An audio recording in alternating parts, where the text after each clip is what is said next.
दुसरा क्वेश्चन आहे शिवम हजारे याचा. पायल दीदी, मंदार भाई, briefly express what you both think about marriage. तुमच्या कामात जर कन्सिस्टन्सी असेल तर तुमची प्रगती निश्चित होणार. प्रामाणिकपणा पाहिजे. प्रामाणिकपणा नुसता फक्त मला कमवायचं आहे, मला पुढे जायचं आहे. त्याचमुळे मंदारचं एज तुम्हाला मे बी कमी वाटत असेल आणि त्याचं बोलणं ते सूट नसेल होत. बोलणं वेगळं वाटतं आणि हाईट वेगळी वाटते आणि एज वेगळं वाटत असेल.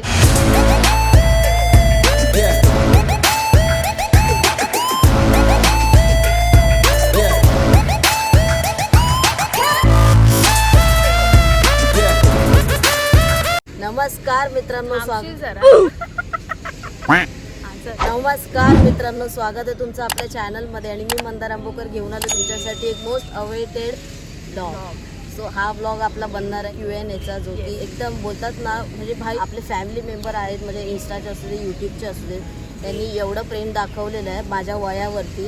सो आज त्या वयाचा पडशा आपण पाडून टाकणार आहोत आजच्या या Q&A मध्ये. आणि वर्षातून एकदा येणारा काकी नमस्कार. 1 वर्षानंतर आता Q&A करतोय आणि मेन म्हणजे मजा येणार आपल्याला की काय काय नक्की क्वेश्चन्स आहेत त्याच्यामध्ये. मंदारला विचारलेले, फॅमिलीबद्दल आपल्याला विचारलेले आणि मला विचारलेले. तर चला सुरुवात करूया आजच्या या Q&A व्हिडिओला. खूप आपले सर्वांचे प्रश्न आलेले आहे. मंदार तुझं वय काय, हा खास एक आज म्हणजे टॅगलाईनच आहे आजच्या या ब्लॉगची पूर्ण. सो फारच एक्सायटेड आहोत मी, ताई आणि आपले प्रेक्षकगण, तुम्ही सगळे. सो नवीन आपली फॅमिली मेंबर जॉईन होते आता आपल्या इंस्टाला असू दे किंवा युट्यूबला असू दे. त्यांचं सर्वांचं अगदी मनापासून हृदयाच्या अगदी शेवटच्या ठोक्यापर्यंत स्वागत. पहिला प्रश्न आपल्याला युट्यूबवरून विचारलेला आहे. _2618 मोटिवेशनल यांचा क्वेश्चन आहे. ताई तुम्ही प्लीज डेली ब्लॉग करा, मला खूप आवडतात तुमचे ब्लॉग्स बघायला. तर थँक्यू सो मच की तुम्ही एवढं प्रेम दाखवताय आपल्यावरती एज अ फॅमिली मेंबर म्हणून. आणि डेली ब्लॉग करायला मी स्वतः थॅलेसिमिया पेशंट असल्यामुळे माझ्यात तेवढी एनर्जी वाचत नाही की दररोज उठून तेवढ्या ताकदीने ब्लॉग बनवावे. मान्य आहे, साहजिकच आहे, तुम्हाला आम्हाला बघायचं असतं आणि एक आपलं एक फॅमिली बॉन्डिंग तयार झालेलं आहे. त्याच्यामुळे कसं आहे की तुमचं ते प्रेम आहे ते वाढत जातं आहे. पण कसं आहे की मी असा पेशंट असल्यामुळे मी जास्त ताकद लावू शकत नाही. आपण दोघे मिळून हे व्हिडिओ वगैरे बनवतो, पण कसं आहे की डेली व्हिडिओज बनवणं तर शक्य आहे, पण कॉन्टेंट तुमच्यापर्यंत आम्हाला चांगलं पोहोचवायचं असतं. तो आमचा मेन हेतू असतो. आम्हाला एक छान असं कॉन्टेंट असं तुमच्यासोबत शेअर करायचं असतं. तुम्हाला ते आवडलं पण पाहिजे. येस, तुम्हाला आवडलं पाहिजे. त्याच्यामुळे आम्ही हाच नेहमी आमचा प्रयत्न असतो की आपण भले आपण एक दिवस गॅप करून करू, पण प्रॉपर आपण व्हिडिओ तुमच्यापर्यंत आणू. बाकी तुम्हाला तुमच्या प्रश्नाचं उत्तर मिळालंच असेल. दुसरा क्वेश्चन आहे शिवम हजारे याचा.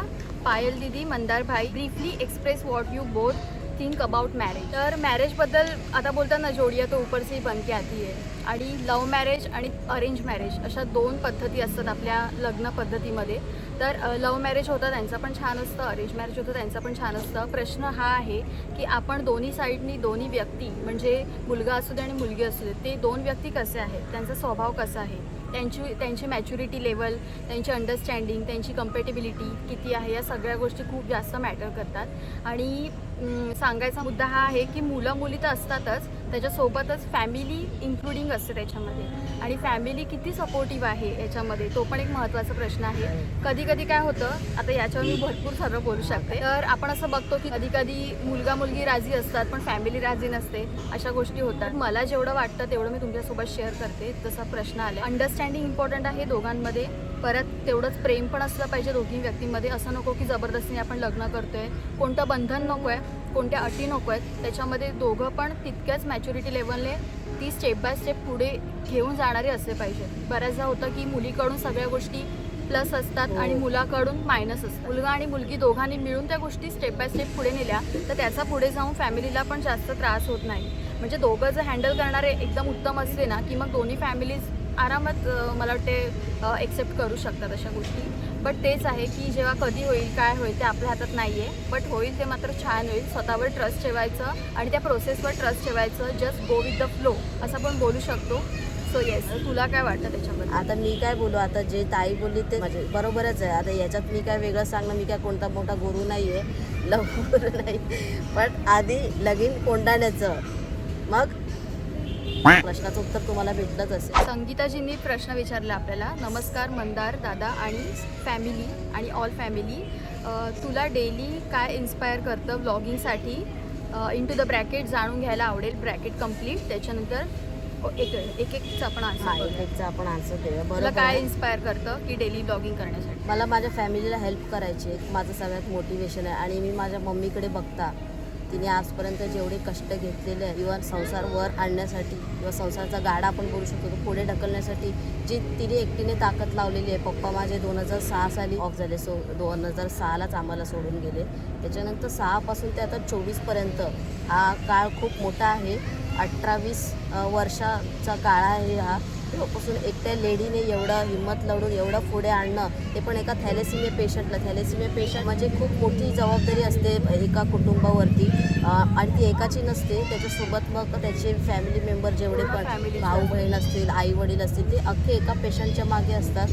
सो असा मी आहे थॅलेसिमिया पेशंट. आज जो मी तुमच्यासमोर दिसतोय हे माझ्या पूर्ण फॅमिलीचं श्रेय आहे. सो या सगळ्या गोष्टीचं एका व्यक्तीने म्हणजे माझी मम्मी एवढं सगळं पुढे आणणं, सो ती गोष्ट मला खूप इन्स्पायर करते की माझ्या मम्मीसाठी मला काहीतरी करायचं. माझी मम्मी आहे ती जे केलेले कष्ट ती आत्तापर्यंत कष्ट करते. सो ते मला एक जास्त इन्स्पायर करतं. मला स्वतःला ही गोष्ट आवडते, ब्लॉगिंग करायला आवडते, एडिटिंग, स्केचिंग. तुम्ही माझे स्केचेस बघता, मला या सगळ्या गोष्टी आवडतात ज्या म्हणजे सोशल मीडियाच्या आहेत. पण सोशल मीडिया हा वापर करता तर चांगला करा. चुकीचा वापर पण होऊ शकतो सोशल मीडियावर आणि चांगला वापर पण होऊ शकतो. सो तुमच्यावर आहे तुम्ही कसं करताय. आणि ते काम करायची इच्छा असली पाहिजे मुळामध्ये तर तुम्ही करू शकता. आणि ती आग असली पाहिजे आतमध्ये. सो ती गोष्ट आहे. आणि बाकी तर आपले छत्रपती शिवाजी महाराज आणि गणपती बाप्पा आहे तर इन्स्पिरेशन आणि मोटिवेशन ते माझा दररोजसाठी आहेच. सो या सगळ्या गोष्टी आहेत. आणि थँक्यू सो मच की तुम्ही एवढा चांगला प्रश्न आपल्याला विचारलाय. नेक्स्ट आहे त्यांनीच केलेला आहे. न्यू ब्लॉगरसाठी काय टिप्स देशील? न्यू ब्लॉगरसाठी टिप तर देईनच, नक्कीच द्यायला पाहिजे कारण एक्सपिरियन्सच एवढा आहे. पहिले तर टूल एवढा मॅटर नाही करत की तुम्ही कुठल्या मोबाईलने शूट करताय. आजकाल खूप अँड्रॉइड 15,000चा मोबाईल पण चांगली क्वालिटी देतो आणि आयफोन पण चांगली क्वालिटी देतो. असं नाही की नवीन आहात तर आयफोनच घ्यायला पाहिजे. सो तुमचा जो कॉन्टेंट आहे तो एकदम चांगला असला पाहिजे. खूप सारे टॉपिक आहेत ब्लॉगिंगमध्ये पण. ट्रॅव्हल ब्लॉग आहे, फूड ब्लॉग आहे, मोटिवेशनल आहे, येस टेक्निकल आहे. अशा सगळ्या गोष्टी आहेत. तुम्ही पैसा कमवायचा म्हणून यूट्यूब करतो असं नाही आहे, कारण त्याच्या मागे पण खूप सारे पडाव पार करून यावं लागतं. तेव्हा आपण एखाद्या पर्टिक्युलर पटरी असते आपली एक रेल्वेची, त्या टाईपमध्ये एखाद्या जागेवर आपण पोचतो. सो असं आहे. आणि दुसरं म्हणजे की कन्सिस्टन्सी महत्त्वाची आहे. तुमच्या कामात जर कन्सिस्टन्सी असेल तर तुमची प्रगती निश्चित होणार. प्रामाणिकपणा पाहिजे. प्रामाणिकपणा नुसता फक्त मला कमवायचं आहे, मला पुढे जायचं आहे म्हणजे तुम्ही पैज नका लावू. तुम्ही कॉम्पिटिशनमध्ये उतरा, पण कोणाला कॉम्पिटिशन मला याच्या पुढे जायचं आहे, मला त्याच्या पुढे जायचं आहे नाही. हे तो नको त्याच्या यायचं. तो त्याच्या मेहनतीने पुढे गेलेला आहे. सो तुम्ही त्याला नाव ठेवायचा अधिकार नाही तुम्हाला. तुम्ही स्वतः मेहनत करा. तो वारसा तुम्हाला फळ हे निश्चितच देणार.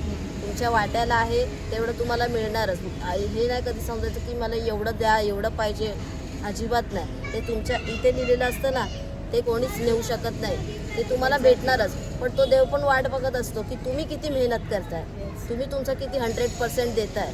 ब्लॉगिंग, डेली ब्लॉगिंग करायचं असेल तर तुम्हाला ते रात्री जागून 4-4, 5-5 वाजेपर्यंत जागून, कधी रात्रीचं पहाटेचं बोलतोय, तुम्हाला एडिट करावं लागेल. आणि एडिटिंग बोलायला गेलं तर एडिटिंग काय नाही, कॅज्युअल आहे, नॉर्मल इनशॉट ॲप आहे एक नॉर्मल. जे अगदी बिगनर्स आहेत ना त्यांनी इनशॉट ॲप यूज करावा असं माझं पर्सनली मत आहे. हे मी तुम्हाला सांगतो.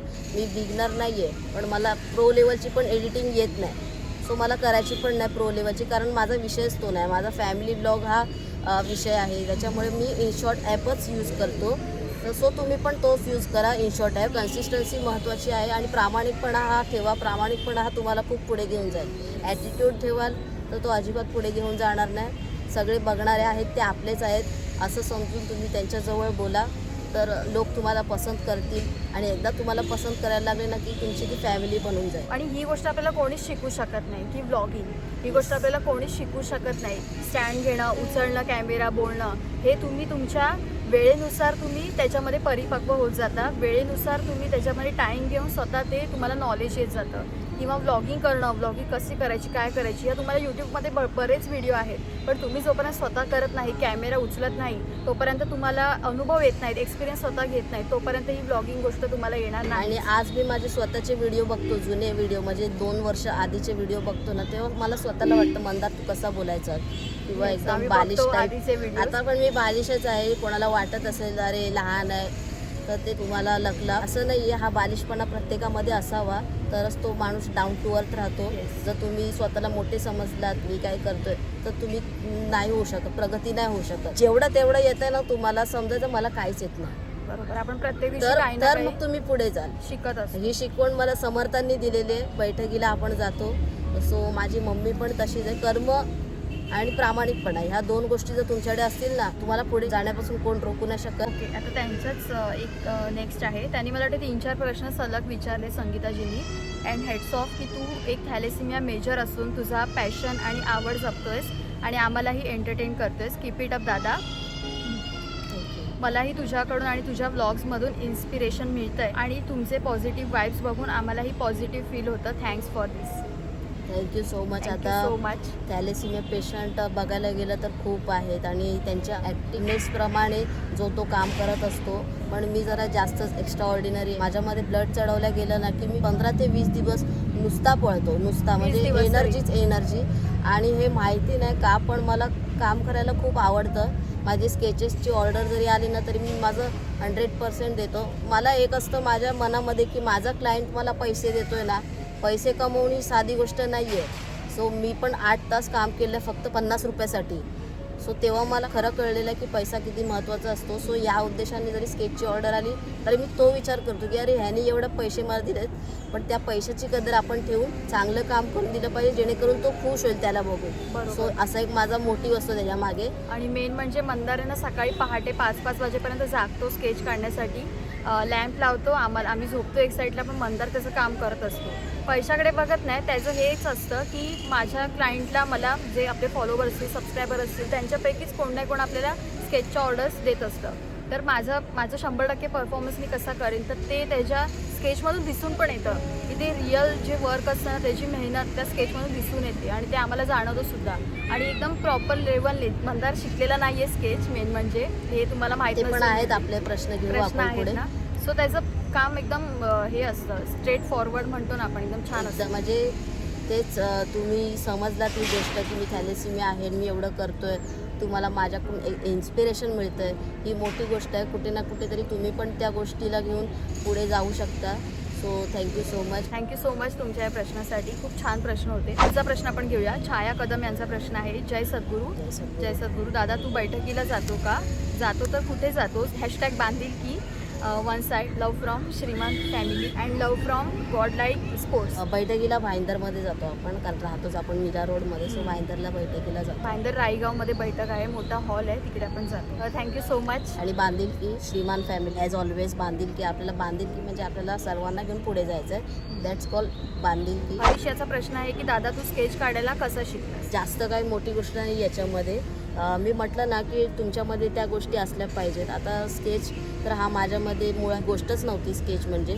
पण मी ड्रॉइंगमध्ये थोडाफार हुशार होतो शाळेत असताना. तो त्याच्यानंतर हा कोरोनाचा आपला 2.5-3 वर्षाचा जो काळ होता, त्याच्यामध्ये मी स्वतःला म्हटलं की चला आता आपल्याकडे हाय टाईम काहीतरी म्हणजे वापर करूया. त्या गोष्टीचा वापर केला म्हणून आज मी इथे आहे. आणि स्केच पण मी एवढी प्रॉपर नाही, माझ्यापेक्षा खूप दिग्गज आहेत, माझे फ्रेंड्स आहेत, माझे आर्टिस्ट मित्र आहेत. सो ते माझ्याहून प्रो लेवलचे आहेत अगदी. म्हणजे गरज लागली की मी त्यांना विचारतो. यूट्यूबला आजकाल सगळं मिळतं, काय मिळत नाही असं काही नाही. टेक्निकल गोष्टी आहेत, कोणाला काय ज्ञान पाहिजे, मोटिवेशन पाहिजे, सगळ्या गोष्टी एकदम असतात. सो ट्युटोरियल्स पण अवेलेबल असतात स्केचिंगचे, ड्रॉइंगचे, एकदम छोट्यापासून ते मोठ्या प्रो लेवलच्या स्केचिंगपर्यंत ट्युटोरियल्स असतात. सो ते मी शिकलो बघून. बाकी तर काय हळूहळू स्वतःमध्ये प्रगती होते. जसं ताई मागाशी बोलली, तुम्ही स्वतःहून थोडं करत जाल तर नंतर तुम्ही प्रो होणारच, याच्यात काय वादच नाही. नेक्स्ट क्वेश्चन घेऊया आपण. MS1995 यांचा प्रश्न आहे. एडिटिंगविषयी इन्फॉर्मेशन दे भाऊ. एडिटिंग बघ, तुला जर मॅक्स लेवलची, प्रो लेवलची एडिट करायची असेल तर ती तुला शिकावी लागेल. आणि जर तुला नॉर्मल एडिट करायचं असेल तर आपल्या प्रत्येक ॲपमध्ये VN असू दे, इनशॉट असू दे, त्याच्यामध्ये ऑप्शन्स असतात खूप सारे.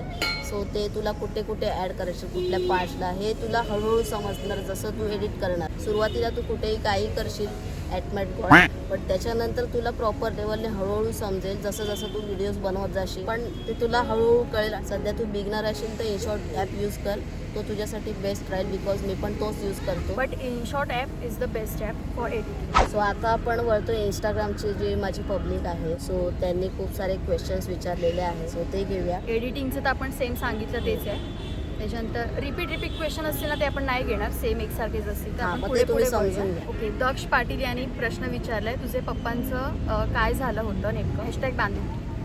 बांधील. आता याचा प्रश्न ताई देईल तर बरं होईल. माझे पप्पा 2006मध्ये एक्सपायर झाले, आमच्यातून निघून गेले आणि त्यांना हार्ट अटॅक आला होता. थोडे आजारी होते आणि त्याच्यामध्येच त्यांना हार्ट अटॅक आला, त्याच्यामुळे पप्पा आम्हाला सोडून गेले.